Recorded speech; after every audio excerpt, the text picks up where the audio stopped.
Greetings, everyone. Mad Mike here. I wanted to try and do something a little bit special for WrestleMania season this year, so I have decided to invite all of you, the Mayhem Universe, to 32 Manias with Mad Mike.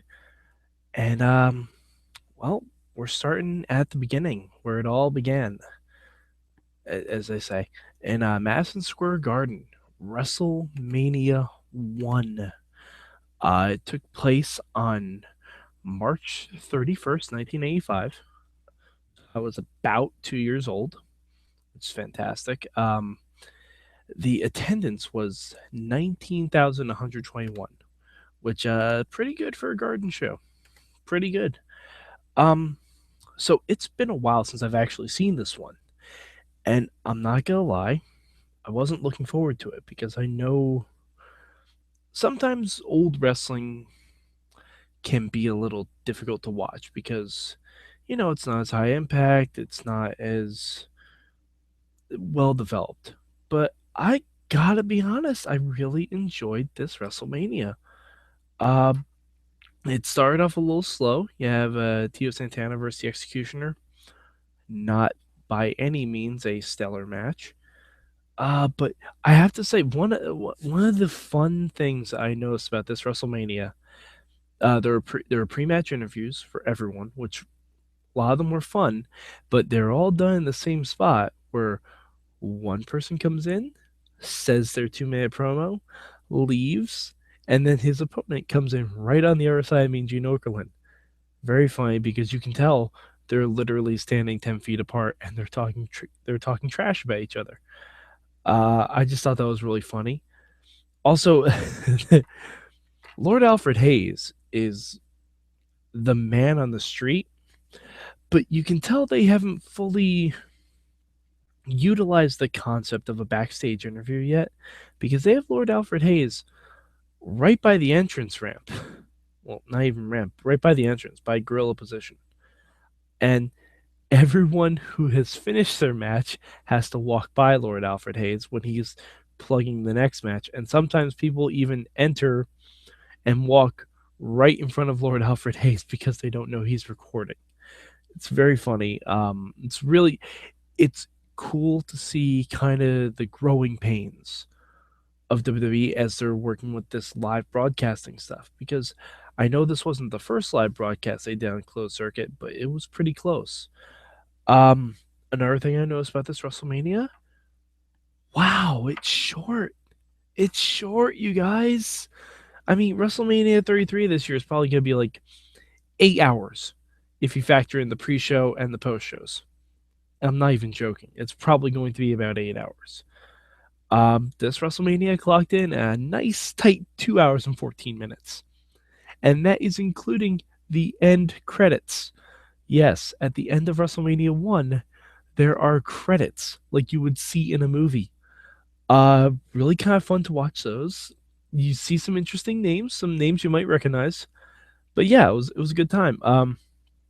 We also opened the show as we do with the national anthem with the Star Spangled Banner.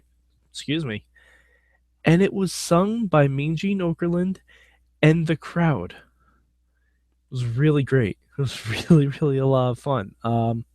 You can tell they put all their celebrity juice into the main events, which I'll get to right now. Actually, I have to say before I get to the main events, the most fun match on the show. Tito Santana versus Matt Bourne. Not Tito Santana. Ricky Steamboat versus Matt Bourne. Steamboat, God, man. Even back in '85, you can tell he wrestled like you'd want to see today. Like, and Matt Bourne, the future Doink the Clown, was at WrestleMania 1. Just think about that for a hot minute. But yeah, Ricky Steamboat had a great match with him. It was really a lot of fun to watch. There was also a fun IC title match between Junkyard Dog and Greg Valentine. We had a lot of matches end on like countouts and DQs and stuff, which was interesting. I didn't think they'd do that at WrestleMania. Usually WrestleMania is like a defined ending. but not in this case. David Sammartino and Bruce Beefcake went to a double disqualification, and and Greg Valentine and Junkyard Dog went to a countout. Really, kind of a different take on it. I wasn't expecting it. Because like I said, I haven't seen this in a while, so I knew like the big stuff, like Big John Studd, Andre the Giant. I've seen that match a million times. The $15,000 Slam Challenge, which it's always fun to watch because Andre is just having fun. Uh, I'm really curious to see the build up to WrestleMania 3 because I mean we all know what happens at WrestleMania 3, and Andre's a completely different guy by that point. But yeah, Andre winning and throwing the money out to the crowd, very funny because they show some of the money. Then you can tell, a lot of it's real, not necessarily $15,000, I'm sure. But yeah, it's good times. So two main events. Oh, we also have the first title change in WrestleMania history was Nikolai Volkov and the Iron Sheik winning the tag team titles from the U.S. Express, Mike Rotundo and Barry Windham. So there's a lot of legacy guys here. Like you got Mike Rotundo, whose sons, will probably be at this year's WrestleMania at some form or fashion. But yeah, and we also had the second title change in WrestleMania history, and that was Wendy Richter winning back her women's title from Leilani Kai and celebrating with Cyndi Lauper. uh, they had a post match interview. Cyndi Lauper's hilarious. You can just tell she's having fun.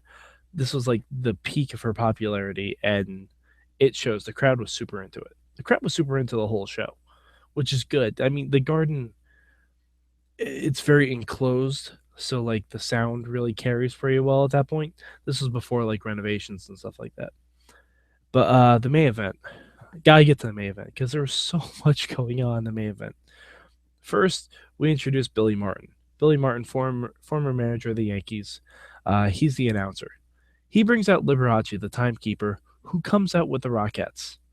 It's only four Rockettes, but they all do, the high kicks and everything. And Liberace has his own glass bell for being a timekeeper, which is amazing. And then, of course, they bring out the I'm going to call him the outside enforcer, Muhammad Ali.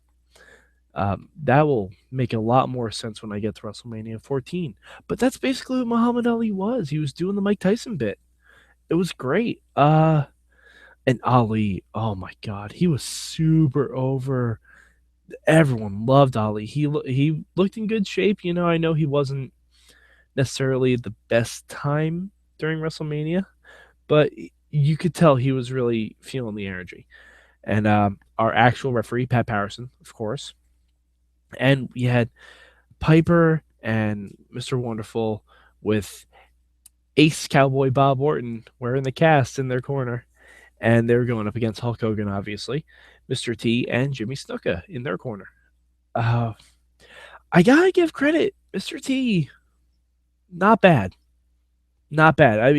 I mean, I'm sure we've all seen like documentaries and read a bunch of stuff from Hogan and Piper and everything about how he was difficult to work with sometimes, but it came off really well. It came off without a hitch, I think.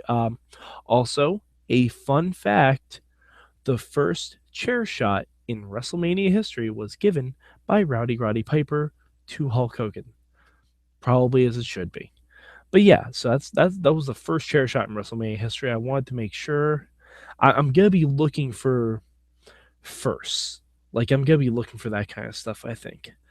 The first person out at WrestleMania was the Executioner, aka Playboy Buddy Rose. Um, Actually, no, I believe Tito came out first, and then the Executioner. So strike that. But Tito definitely came out. But yeah, overall, I'd say a good WrestleMania. I know there are a bunch coming up that I don't remember being a fan of. I don't remember being that big of a fan of WrestleMania 2.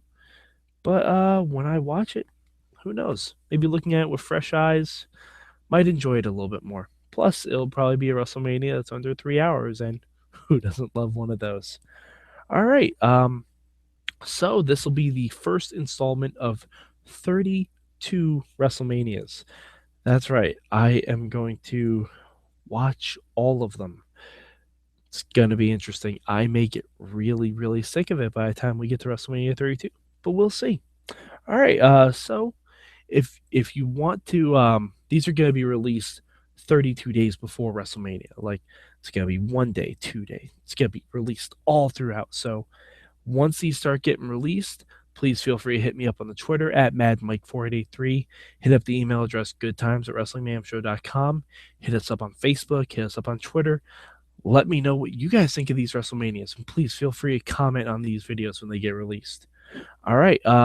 So for Mad Mike, I'm Mad Mike, and this has been 32 Manias with Mike.